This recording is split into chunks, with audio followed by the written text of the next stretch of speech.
Next 2024లో జరిగినటువంటి ఎన్నికలలో వచ్చినటువంటి తీర్పు ముందు అనేక ప్రశ్నార్థకాలు ఉన్నాయి.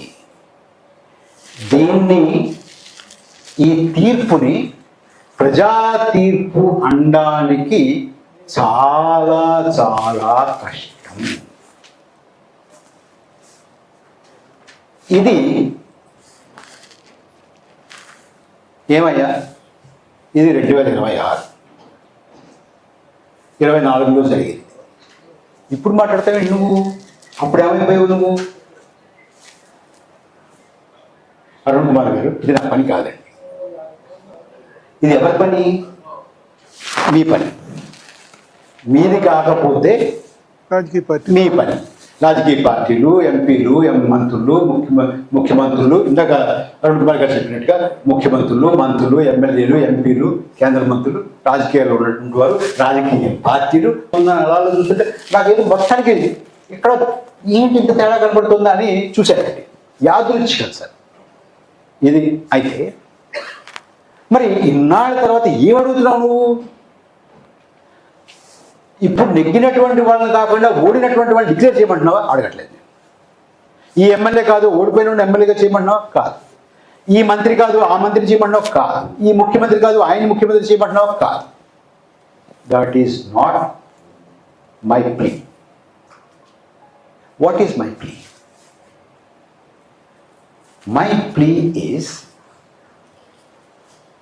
ప్లీజ్ టెల్ us, దయచేసి చెప్పండి ఇది ఎలా జరిగింది అని. ఎవరిని కుర్చీలోంచి లాగమంటలేదు, మరొకరి కుర్చీలో కూర్చోపెట్టమంటలేదు. నాకు ఎలక్షన్ కమిషన్ చెప్పాల్సింది ఏంటంటే, ఓరి సుంఠ నీకు తెలియదేమో,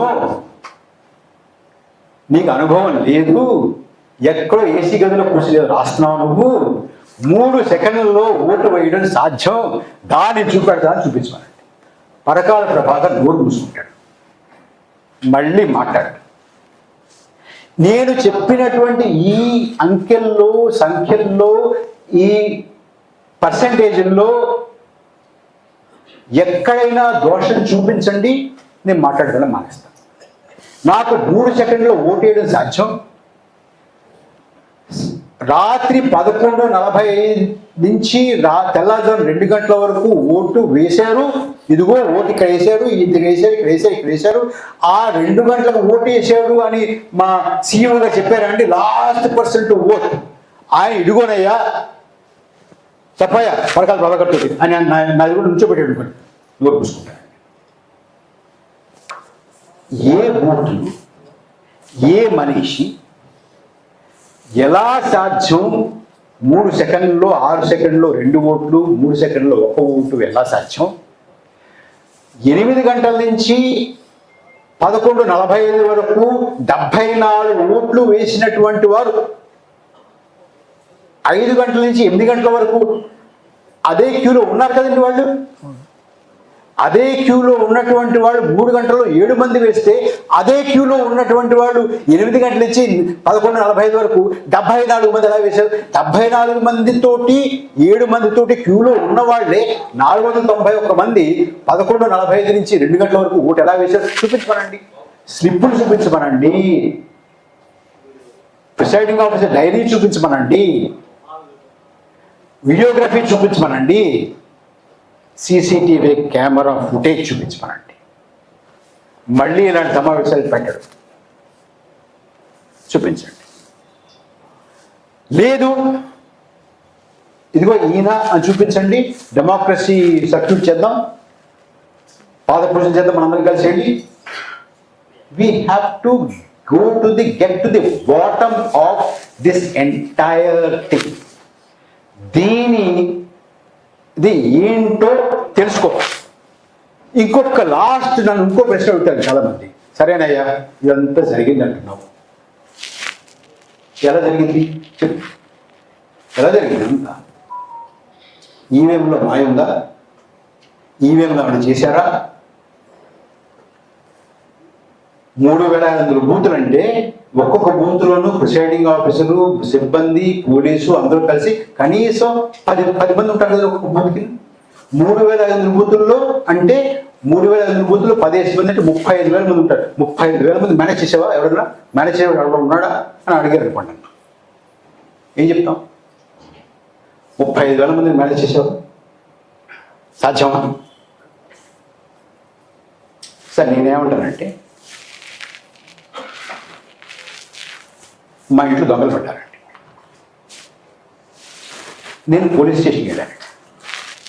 పోలీస్ స్టేషన్కి వెళ్ళి అక్కడ ఉన్నటువంటి ఎస్ఐ గారితో, అయ్యా మా ఇంట్లో దొంగలు పడ్డారండి అన్నా. అంటే ఎస్ఐ గారు నన్ను ఏమడిగారంటే, మీ వీధిలో ఎన్ని ఇళ్ళు ఉన్నాయి? సరే 10 ఇళ్ళు ఉన్నాయండి. 9 ఇళ్ళు వదిలేసి మీ ఇంట్లో పడ్డారా? నేనే చెప్పనండి, మా ఇంట్లో దొంగలు పడ్డారు. దొంగలు పడ్డారు, ఏం పోయాయి మీ ఇంట్లో? సరే ఈ 4, 5, 6 ఈ 5-6 వస్తువులు కనపట్లేదండి. మీ ఇంట్లో 5 వస్తువులు ఉన్నాయా? కాదు సార్, 100 ఉన్నాయండి. అంటే 100లో 96 వదిలేసి 94 వదిలేసి 6 పట్టుకెళ్ళాడు. ఎందుకు? నేనే చెప్పనండి ఎందుకు పట్టుకెళ్ళాడు. In what way can I tell why that person came leaving 9 houses to my house? Why did he take only 6 leaving 94? I can't tell. Okay సరే, నువ్వు పెద్ద మనిషిలో ఉన్నావు, ఇది కోటు గీటు కూడా వేసుకున్నావు కాబట్టి నువ్వు మీ ఇంట్లో దొంగలు పడ్డారంటే నమ్మాను. 4 పోయాయంటే కూడా నమ్ముతాను, 6 పోయాయంటే కూడా నమ్ముతాను, 100 పోలేదు 6 పోయాయంటే కూడా నమ్ముతాను, పెద్ద మనిషిలో ఉన్నావు కాబట్టి. దొంగ ఎలా వచ్చాడంటావు? నేనే చెప్పను. నన్ను అడుగుతావు, నువ్వు కుక్కలను పంపుతావు, మనుషులు పంపుతావు, డిటెక్టివ్లు పంపుతావు, నువ్వు అడుగు, నువ్వు నాకు చెప్పు.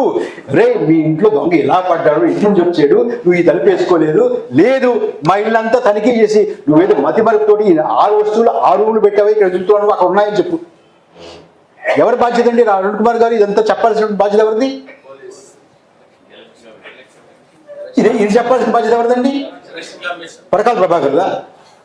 కాదు కదా. ఇది ఎలా జరిగింది? ఈవీఎం 35,000 మందిని మేనేజ్ చేశారా? 15,000 మందిని మేనేజ్ చేశారా? ఒకరిని చేశారా? ఇద్దరిని చేశారా?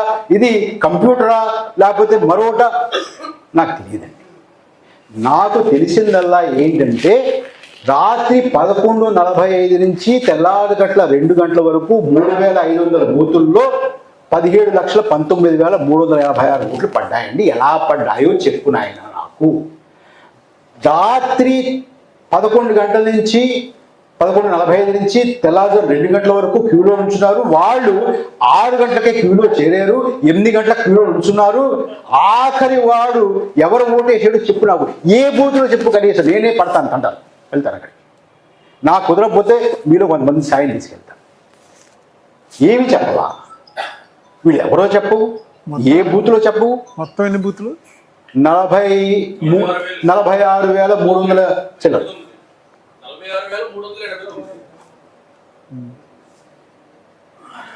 ఏ నియోజకవర్గాలు చెప్పవా? ఏ బూత్లో చెప్పవా? ఎవరో చెప్పవా? ఇది 132% పోలింగ్ ఏంటి అనేది చెప్పవా?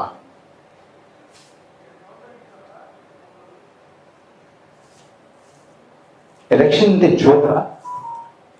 Is it a joke? Thank you, sir.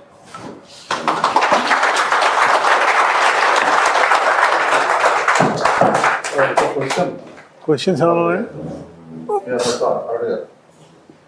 Questions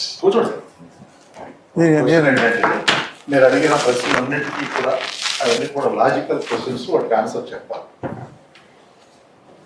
నేను అడిగే